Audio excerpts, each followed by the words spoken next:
Hi, welcome to changing decimals into fractions.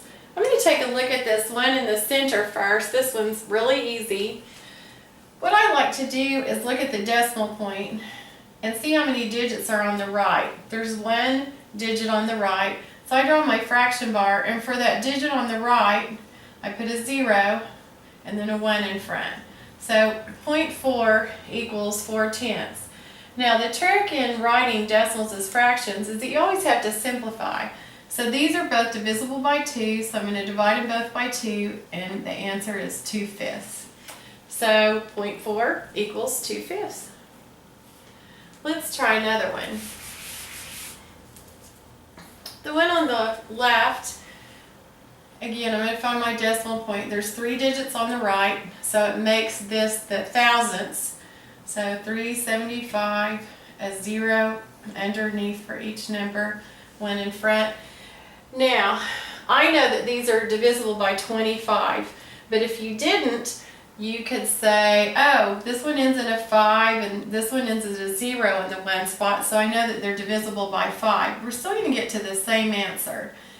Okay, I don't think I can do this in my head right now. So 375 divided by 5. 5 goes into 37, 7 times. 25. Okay, so that's 75 on top. And then 1,000 divided by 5 is 200. Alright, now look at this. It's still not simplified, so we're going to have to divide it by 5 again. And I know that 75 divided by 5 is 15. And then 200 divided by 5 is 40. Oh my gosh, we're going to have to do it again. These are both still divisible by 5. Okay, 15 divided by 5 is 3, and 40 divided by 5 is 8. So it equals 3/8. Now, if you didn't know that 75 was divisible by 5, or you didn't know it was 15, you would just put 75 in the box and then divide it by 5 and you would get 15. So you can do that on all of them. But anyway, 375 thousandths equals 3/8. And the number that they were actually divisible by, if I took all the division that I did to simplify and I multiplied 5 times 5 times 5, wow, their greatest common factor, let's see, greatest common factor is 125. I wouldn't have guessed that. Let's take a look at this next one. This one's going to be a lot easier. Okay, we got 2 digits on the right side. That means I'm going to have 2 zeros on the bottom, a 1 on top. I'm going to ignore the 17 right now, and I'm going to come back to it. First, I'm going to change the decimal into a fraction. I put a 3 on top. This is in simplest form. There's nothing else I can do. So now I just drop the whole number 17 down in front, and that one is actually done. Let's take a look at this one. Okay, again, I'm going to see how many digits are on the right.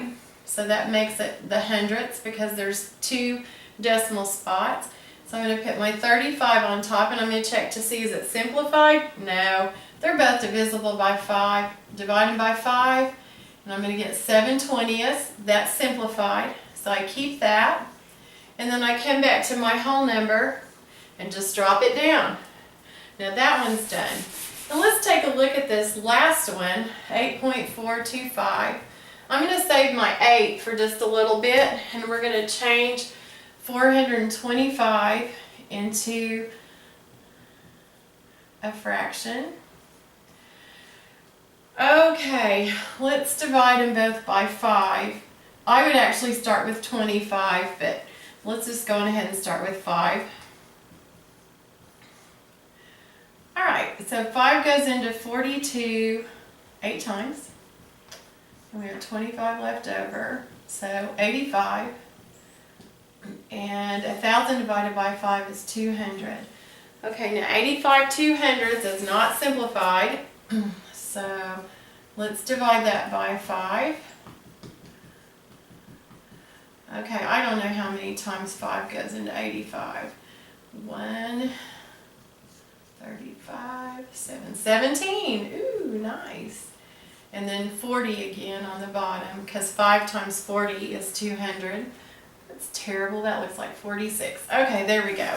All right, so now we just simplified 425 thousandths into the 17/40ths. So I'm going to keep my fraction, just drop that whole number down, and that is writing decimals as fractions.